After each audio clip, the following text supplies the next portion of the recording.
বৈষম্য বিরোধী ছাত্র আন্দোলনের পক্ষে বিপক্ষে সবিজের দুই দলই সামাজিক যোগাযোগ মাধ্যম থেকে শুরু করে রাজপথে সরব ছিলেন। এদের মধ্যে বৈষম্য বিরোধী ছাত্র আন্দোলনের বিপক্ষে নেতৃত্বে ছিলেন ঢাকা ১০ আসনের সাবেক সংসদ সদস্য ও চিত্রনায়ক ফেরদৌস আহমেদ, সাবেক তথ্য প্রতিমন্ত্রী মোহাম্মদ এ আরাফাত ও চিত্রনায়ক রিয়াজ। আন্দোলনের শুরু থেকেই এই দলটি শিক্ষার্থীদের বিপক্ষে দাঁড়িয়ে আওয়াজ তুলতে সক্রিয় ছিলেন। যে পরিকল্পনা থেকে আলো আসবেই নামক একটি হোয়াটসঅ্যাপ গ্রুপে সরব ছিলেন তারা। সম্প্রতি সামাজিক যোগাযোগ মাধ্যমে আলো আসবেই নামক সেই হোয়াটসঅ্যাপ গ্রুপের কিছু স্ক্রিনশট ফাঁস হয়েছে, যেখানে দেখা গেছে আন্দোলন চলাকালীন ছাত্রদের নিয়ে বিভিন্ন পরিকল্পনার কথা বলছেন সবিজেরই কয়েকজন।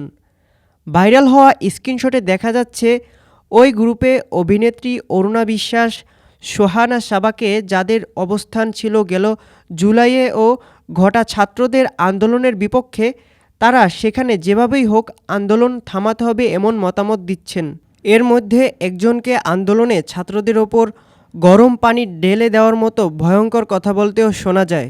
ডেস্ক রিপোর্ট, আজ বার্তা, ঢাকা।